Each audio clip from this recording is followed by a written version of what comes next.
Hello and welcome to Appraisals 25-26, where we're going to look through giving a good quality appraisal for your team and how to go about this. We're also going to have a quick look at what a poor appraisal may look like, just so that you've got some benchmarking to work through to see how well you're doing and what areas that you could potentially improve on to make sure that the appraisal is not only a good way of spending time for yourself as a manager, but it's also useful for the team member that's going through that appraisal.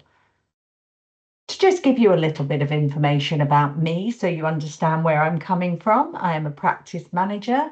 I'm also a group and individual mentor for various management teams. I'm an LMC professional associate, a consultant in estates and finance for individual practices, and I train for Manchester GP Excellence and Lancashire Training Hub. So quite busy. And fitting in appraisals can also be quite a challenging type thing if you've got a great big team. But what you need to make sure is that that appraisal is actually a worthwhile piece of work and not just simply a tick box, because nobody wants that. So the appraisal should provide a benefit to both the appraiser and the appraisee, more importantly, the appraisee, but definitely for both of you to look forward, work out how to develop your team, making sure that your team are happy and content within their work.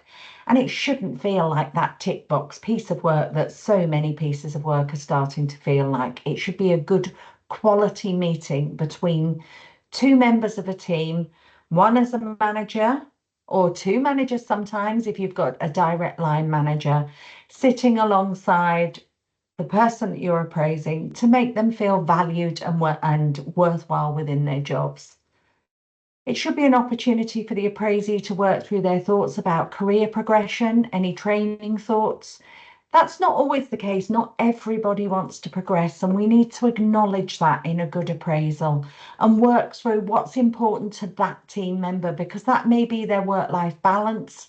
It may be thinking ahead to retirement, or it may be moving onwards and upwards in your team. But if they're a valued member of your team, then everything that they need should also be important to you. And on looking at that, what is a bad appraisal? Well, a bad appraisal is one that focuses on all the problems of the previous year. These shouldn't be saved up for an appraisal by either the appraisee or the appraiser. They should be discussed at the time. If there are capability issues, you should be talking about capability at the time something goes wrong with your staff member. This is not something for an appraisal, and that's where things sometimes get a little bit mixed up because people sometimes believe that it actually is, and therefore appraisals are really sometimes quite unpleasant, and they really shouldn't be. It's not a chance to complain. It's not a chance to discuss capability. And for the appraisee, it shouldn't really be the time when you're demanding pay increases or coming in complaining about something that happened 6 months ago that you don't remember getting an answer to. It should be a time to look forward and to work together to improve things. So how do we make those appraisals work? Well, firstly, we need to set about a reasonable amount of time for each appraisal, where it can overrun if we really need to, not just before you're going home, not just before a really important meeting and you're just squeezing it in, and definitely not just before your appraisee's time to go home, because if they overrun, then they'll be thinking about maybe picking up the children from school or having to rush off to do something, and that's really not fair. It should be their dedicated time to talk to you. Remember that the appraisee may want to talk through things. Don't look rushed. Please don't look disinterested, and please don't keep looking at your watch. I've been in appraisals that somebody else has been given to an appraisee where they showed real disinterest in their face, or sometimes in their face when somebody tells you they want to do something further in their career and the appraiser doesn't think that's suitable, rolling eyes, looking like they think that's a fantasy that that person will ever get to that. That's not for you to do that in their appraisal. Their appraisal is for them to talk you through what really they feel is important to them and for you to listen. and work through. You can be honest, but please don't look as if you think everything's really silly that they're suggesting. Um, and really don't look disinterested. It's awful for someone who is being appraised to have somebody looking like they would really be anywhere else than appraising you. So make sure that you set your face to look interested and try to really listen to what they're telling you, because it's really important. Sometimes it's the comment just as they're leaving, the oh, by the way, that we really need to take note of, because sometimes those are the difference between keeping staff and not keeping them. If they quickly mention just as they're leaving that maybe they'll want to reduce their hours in a year or two, or, maybe they would like to move up and then they wander out the door. That's something to call them back in and say, let's talk about this. Let's see what we can do to make sure that there's a plan in place going forward. It's really important to listen. And as an appraiser, your job is more to listen than it is to talk. And that's sometimes something we forget. So if you're going to do a really good quality appraisal, you should have a shared template. Now, it can either be a pre-appraisal form where things are filled out ahead of time, and often that definitely works for your clinical team or management, even team leaders. So you get some ideas ahead of time of what their thoughts are and what your thoughts are. If you're only going to use a shorter form for, say, receptionists or some of your other staff that only want a shorter appraisal, they should at least have a look at that form ahead of time so they can prepare and know how they're going to answer their questions. And that's really important because this shouldn't be a time that they're feeling uncomfortable and panicked to come into you. It should be a positive experience for the appraisee. So going back to what does that poor appraisal look like? It looks like you're rushed for time, untrained appraisers, focusing on negatives, micromanaging performances, and sometimes not even documented or documentation not given back in a timely manner. We all work differently. I personally do a lot of my appraisals alongside the team lead of that particular area. So, for instance, with a reception team, the reception manager will sit alongside me or sit alongside somebody else if the reception manager has been trained to do appraisals, and that other person will take notes for them. But that must be a senior person. It shouldn't be another receptionist because that's not fair on the person being appraised. If you do that, the reason I do that is because we handwrite everything in our appraisals and we use handwritten appraisals, and there's nothing wrong with that. If you prefer to have everything typed up afterwards, then you need to make sure you have the time to type that many appraisals and then go back and get them signed off and agreed. This is a reason that I have chosen to go for handwritten appraisals because it's done there and then when it's in everyone's minds and we get them signed off in the appraisal and then we scan them into the staff files. That may not work for you. You may want to type everything, but if you do, things must happen in a timely manner. It's not fair to produce appraisal paperwork some 6 months after the event when somebody's eventually typed it up. And it adds extra stress on the appraiser as well as the appraisee. Now, please remember that one size of appraisal doesn't fit all. They're going to have to be different and require different amounts of time and different energy for your types of staff. We've all got that staff member, the, the lady who's sat on reception for the last 20 years. She's always worked Tuesday, Wednesday, Thursdays. She loves those times. She loves to have a chat with the patients. The patients love her. She gets everything just right on that front desk. She doesn't want to learn more. She never wants to do a different job. She doesn't want more money, more hours, more time. She just wants to do exactly the same.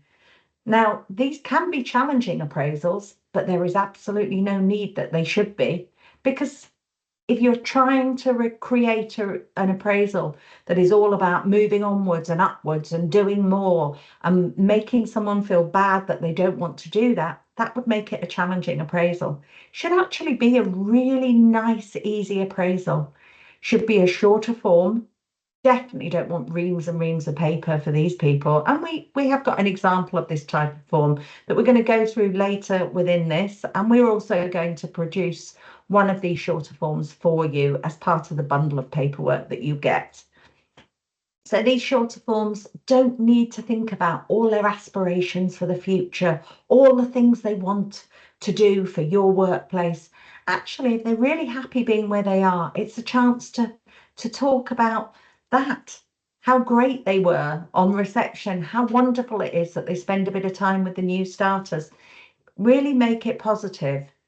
But do recall that there must be enough time because they may actually want to discuss change. Someone that's been there for 20 years may not want to move up, but they may actually want to tell you that in the future they're going to decrease their hours, or they've been having a bit of a think about retirement.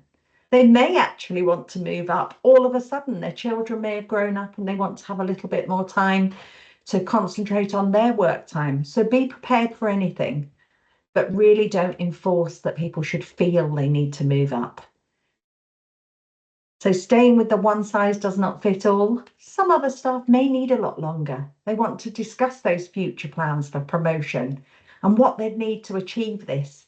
It's a chance also for people to reflect on the previous year, whether it's been a good year or bad, and review what they did and whether those things should be done differently or carry on the same or move forward.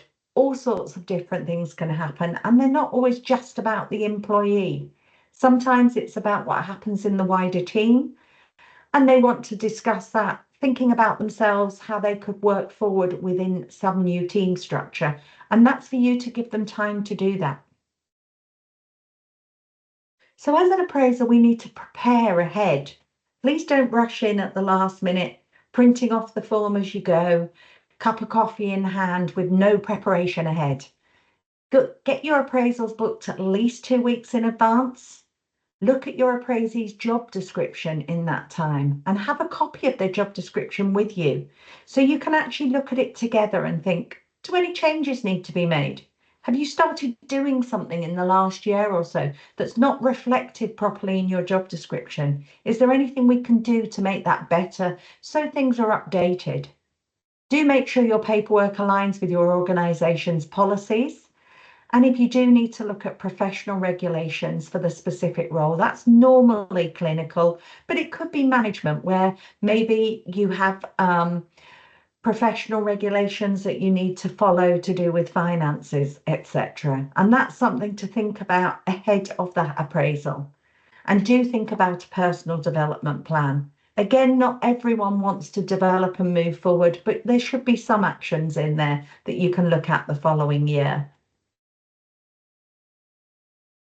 So for things to think about that you could prepare ahead for, we could think if it's appropriate to the person's role, if they've completed any great audits across the year, things that maybe they need to think about for the next year for their development plan to re-audit a certain area. Think about any complaints or compliments that have come in for that particular team member or overarchingly for their team that they are part of. Have a look at their training logger. Is it up to date? Are they keeping on top of all of that training that we have to do every year? Sometimes we need to get multi-source feedback, and that's often for things like revalidation for nurses or for the doctor's appraisals. Sometimes managers have that feedback, and think about if that's appropriate, and we will talk about that a bit later on in this session. Make sure you're aware of all professional standards or inter-team requirements within the appraisee's role, and discuss with their line manager about their performance across the year, because you're not there every day. You may only see the highlights. If you can, get the line manager to sit in the appraisal. It's also a really good time to do some teaching. I personally have always spent that time first year. The line manager watches, or they watch a few. If you've got a big enough team, they can watch 1 or 2 appraisals. Then they can give the appraisal with you doing the writing. So when they're watching, I normally get them to write it out, or then they can give the appraisal while you're doing the writing, and you can monitor and help them through if they start to stutter or if they start to talking too much about themselves. They need to rein it back in and let the appraisee talk. So sometimes it's quite good to spend that time with their line manager in the appraisal, because then you actually see the real truth of what their day-to-day life is like, rather than the snapshot you may see as a manager as you walk through reception once or twice. So I find that a really useful tool. It also helps me in the long run, because as you've got somebody trained in appraisals with that side-to-side training and some official training, perhaps even getting them to watch this video, you could do that. And as they've learned to appraise their own team, they can start to do that with another senior member. So I often have my admin managers or team leads working with the reception manager, so they can appraise the reception team together, giving me some much valued time back. And then I will use my time to appraise my team leads, my senior positions, to make sure that they have a good quality appraisal. I do understand, of course, if you've got small teams, that may not be appropriate, but it's just something to have a little think about. So going right back to the start, when people first join us, we do need to have end of probation meetings. So these are not an appraisal, but they are similar in the fact that we are appraising their work of the last 6 months to see how they fit in with our team. Are we keeping them? Is their work good? Can it stay? And is it going to get better and better? So they will become a much valued member of the team. So do make sure you do schedule your end of probation meetings. They should happen. And it's a chance to see if the job is right for them as well as for you. Are they still interested? Do they want to do this as a job? Or have they come and thought, this really isn't for me, but they haven't had the opportunity to say? Talk about, in these end of probation meetings, their sickness, their workload, their coping mechanisms. Are they getting through things as they need to do? And if you're unsure about the person, really don't be afraid to lengthen that probation period. It's okay to do so, and it saves mistakes later on. Now, obviously, at the time of making this video, the 2-year rule is still in place, which means that we can give someone notice of their job within 2 years if there is a mutually acceptable reason that the job isn't working out. But this is going to change in the future, and we understand that probation periods are changing, and there are HR rules that are going through the Commons in the next year to 18 months. So if you're watching this and you're already in 2026, then at that point you'd need to check the up-to-date rules and legislations on probation, because that may have changed. When we're looking at different staff groups, our appraisals can be slightly different for each staffing group. So let's have a think first about your biggest team. That's normally your admin and your reception team. It may also include dispensary, but we do an extra little bit on dispensary later on, and that's if you are in a dispensing practice. Many of you won't be. So our reception managers or reception supervisors or our admin leads should complete these appraisals if appropriate, if you have a big team. If you're in a smaller team, maybe they complete them with you as part of the process, because they will know the day-to-day work of the appraisee. I personally prefer a shorter form for this group of people, because we don't have to look at lots of different clinical skills, etc. But that form is long enough that we can make some lengthier parts to it if we need to. If we need to discuss more, although the form is short, we can write a little more. We start with a positive achievement. It's always good to start with a positive.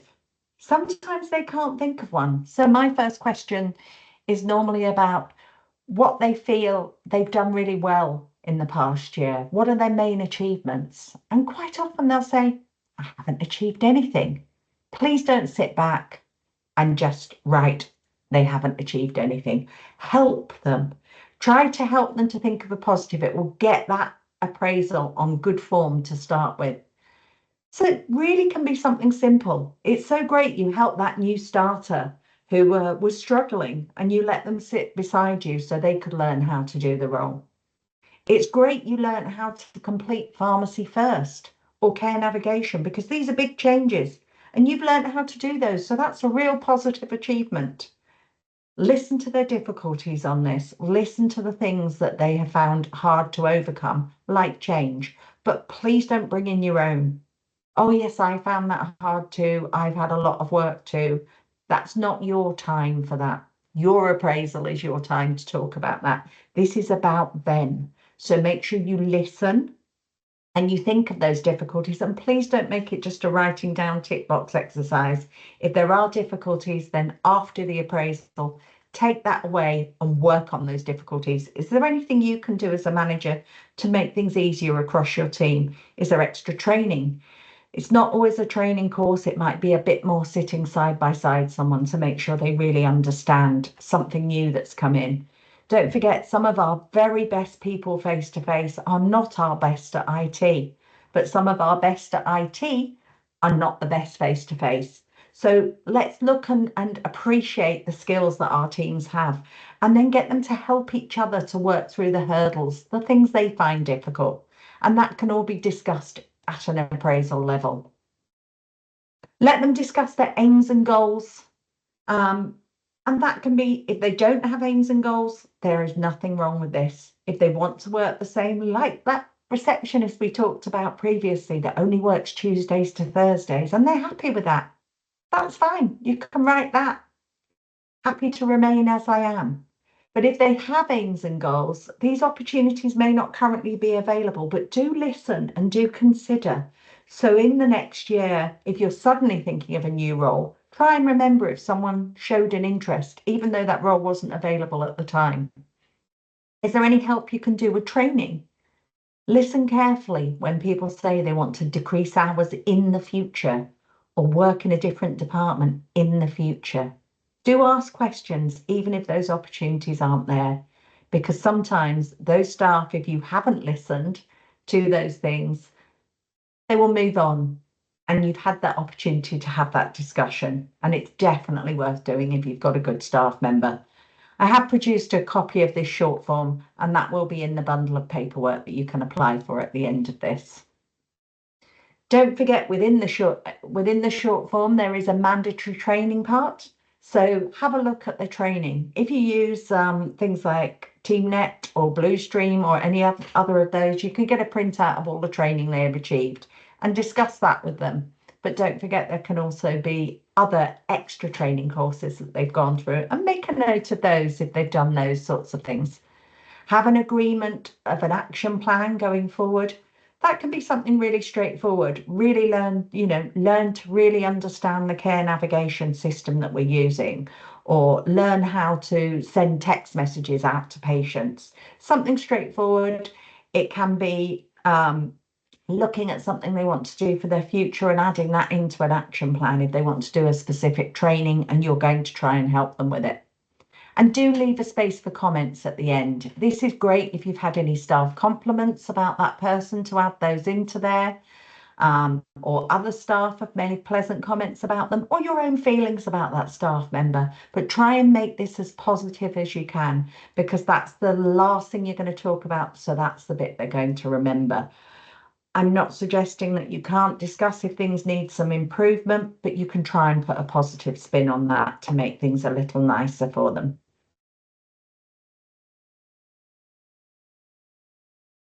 If you have a dispensary and you're doing your dispensary appraisal, that's one that's also, you can use that short form we've just talked about for reception, but alongside that form, it's a really good idea to do their certificate of competency every year.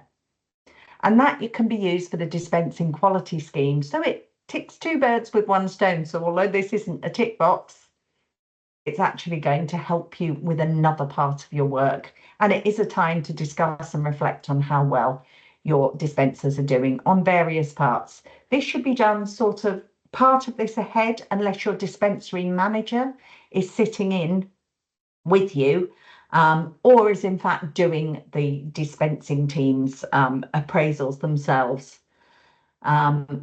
So they should be at least definitely as part of that appraisal. And there is a copy of this certificate of competency that will be available within the bundle that comes out.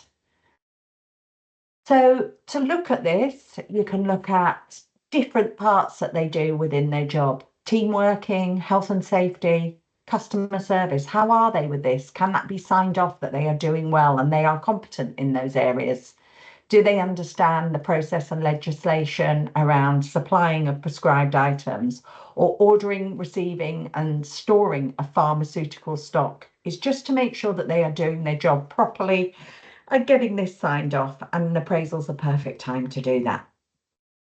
So that has gone through our sort of general, more admin and reception style appraisals. Our clinical staff are a little different.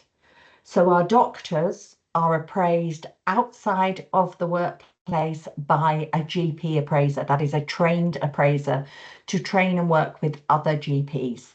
And that's something that if they don't have their appraisal, they cannot carry on working as a GP. It is very strict. Whereas we don't seem to hold that strictness with our reception teams and things. But CQC will be looking out to make sure that you are actually appraising all your staff. So please don't forget to do it. So with our GPs, there's not much that we do for their appraisals, but you can assist them by finding paperwork for them, such as any complaints that have come in and how you dealt with those complaints. And then they will need to produce reflections and thoughts on their complaints and how they thought about them and what they learned from them. The same with significant events or anything that's happened within the practice that they can utilise and show. That can also be minutes for safeguarding meetings, palliative care meetings, or any other of the clinical meetings that you hold within practice that they can use to learn and reflect on. Sometimes if you use things like TeamNet, they can link their appraisal documentation directly to this so that it sucks from one system into another. And that's something just to think about and do some linkage with if that's useful for you. But within house, we do our nurse, paramedic, physician associate or pharmacist appraisals.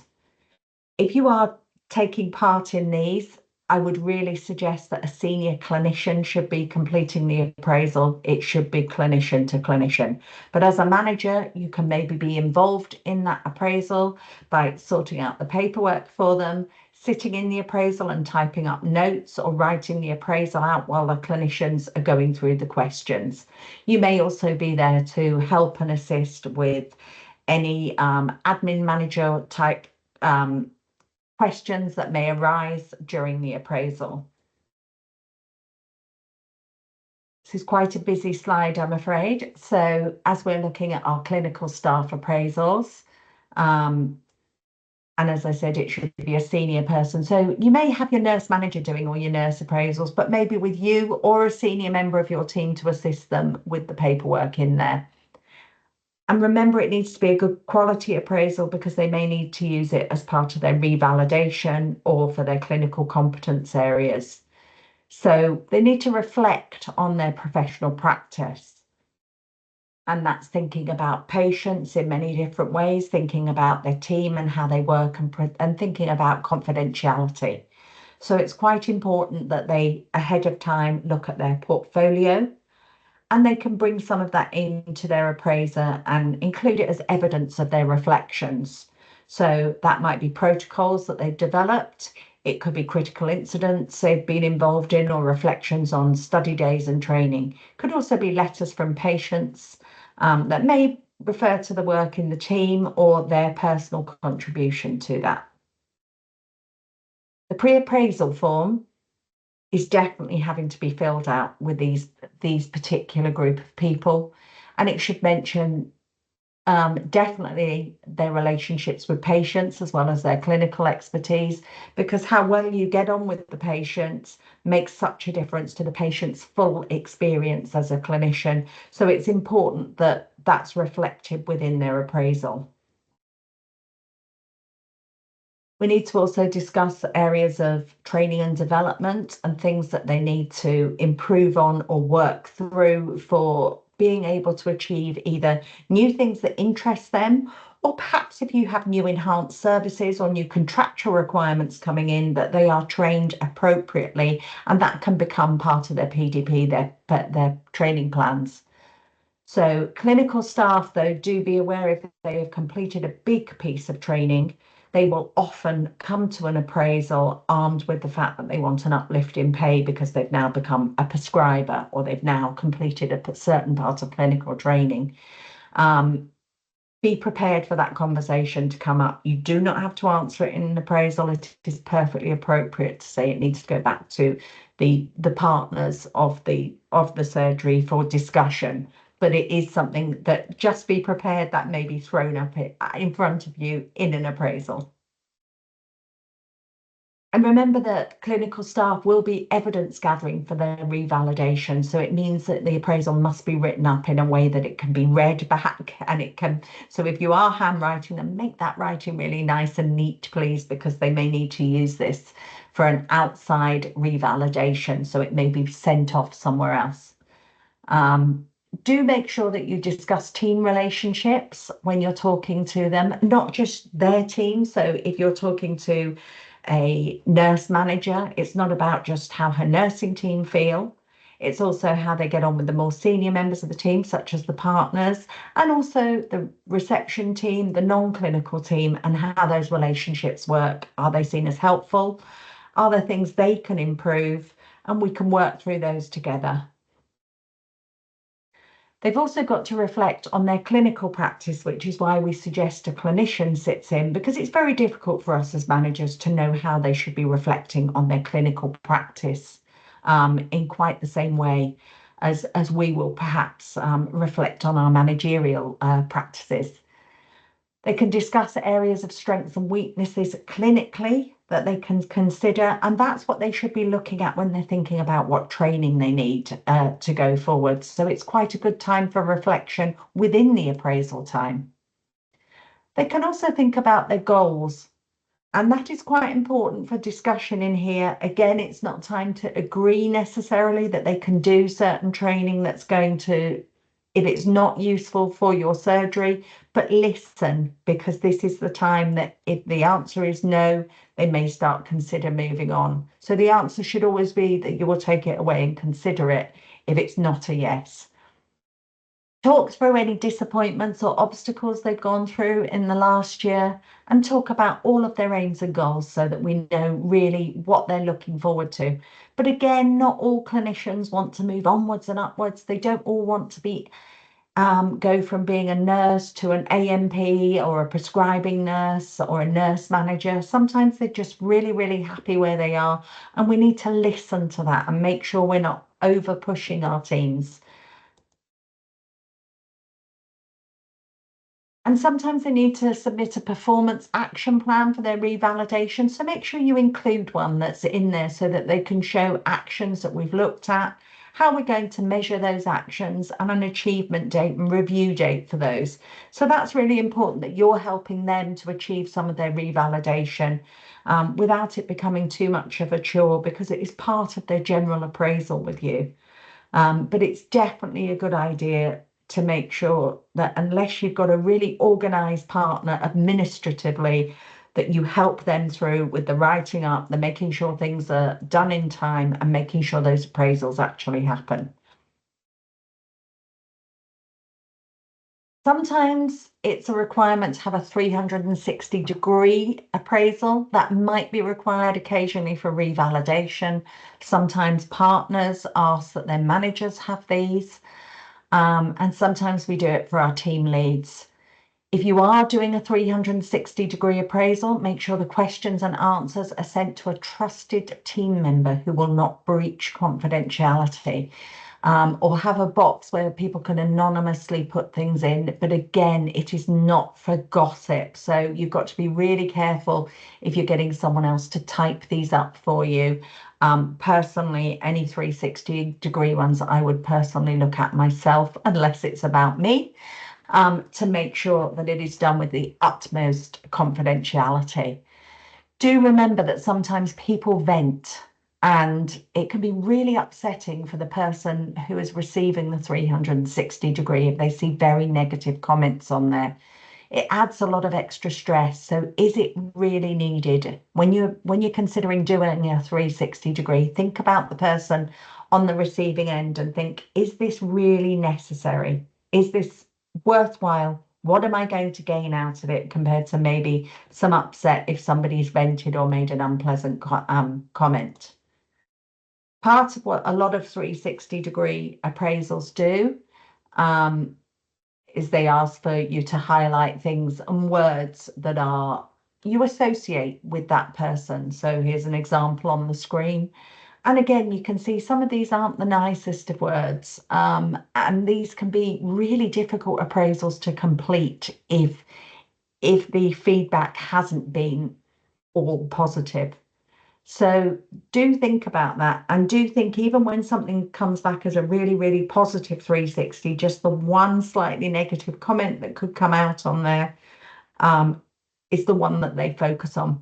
So I would really suggest you think very carefully before doing a 360-degree appraisal and think, what am I gaining out of this? Is it worthwhile?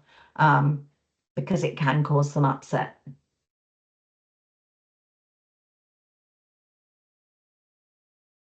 And the final appraisal we're going to think about is our own. And these are the ones that are the most neglected. You go into several surgeries and every single appraisal is done and organised in a timely fashion and written up because the practice manager has organised it. But there is no practice manager's appraisal because they can't do their own. So sometimes you have to preempt this. You will have to remind the partners that actually is their responsibility to give you an annual appraisal. Your appraisal should not be rushed. It's very difficult to get this training within your partners sometimes, and sometimes they will rush your appraisal because they're watching the clock. They're wanting to get on either with seeing a patient or they know they want to get home. But you have to try and slow it down. It's a little unfair because as the appraisee, this should be your time and not your time to also be working how the appraisal should happen. But sometimes you do need to slow it down. You should also not be told that you haven't performed well. That's not for an appraisal.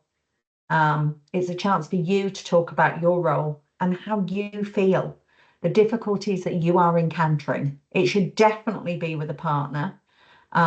You will find with some practice managers, if you are part of a bigger conglomerate, they may have a sort of practice manager of practice managers that deals with the appraisals. And that's also okay. It must just be a person who is senior to you. It shouldn't be a peer-to-peer within your own practice. So the assistant manager should not be being appraised, should not be appraising the practice manager, for instance. It should be someone that's sat above them. But we know that this can't always happen.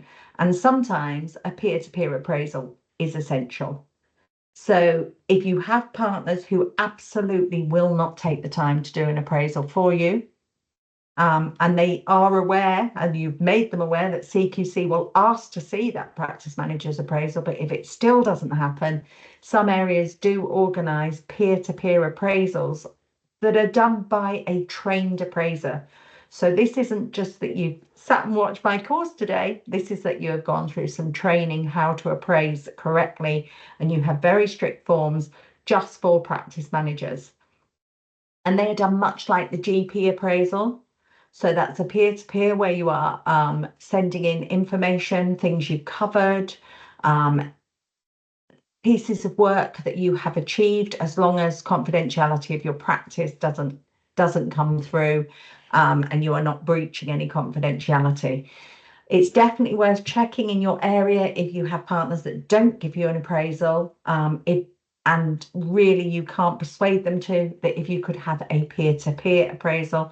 Often these happen within either training hubs or the LMC, and places like that can organise those. So it's definitely worth asking the question if you haven't had an appraisal, because this is your chance to shine, to show all the good stuff that you have done, and to show that it's ready there for CQC when you're looking after your own practice. I don't produce for you paperwork within this bundle of paperwork that you're going to be receiving after this. I don't give you a practice manager's appraisal form. And the reason I don't do that is because the There are quite a lot of forms out there. I think Practice Index, places like that have them if you're a member. I've never found a good one until I joined IGPM, and they have an absolutely fantastic appraisal form for managers. But obviously, I'm not going to share that with you because you need to be a member. And to be honest with you, the membership fee, because for many things, IGPM are really good, but even just to get your hands on that documentation, it's worth every bit as far as I'm concerned. But I know we're all in different situations financially, but it's certainly worth looking up. So if you don't know anything about IGPM, I would suggest you have a little Google search after this because it's really useful and their paperwork is fantastic. If you can't use that, then a management appraisal must consider things such as your HR management, your finance management, if you do the finance, payroll, if you cover payroll, sorting out things like enhanced services and the GP contracts that come in. They need to discuss your excuse me, they need to discuss your relationships with your team and also your relationships with your partners, so those below you and those above you, just to make sure that those relationships work well. And this is the time to discuss that within your manager's appraisal. So I hope this session has been useful for you today. There will be a way to get all the bundle of paperwork that you can apply back through GP Excellence 4, if that's useful for you. But if not, I hope at least the slides have helped you through what is a tricky time. And please don't think just because you become a practice manager, you can just simply jump in and do appraisals if you haven't had any training. At least sit through something like today and get yourself some ideas on how this works to make sure that you give a good quality appraisal. I'd like to thank you very much for your time today, and have a lovely, pleasant rest of your day. Thank you and goodbye.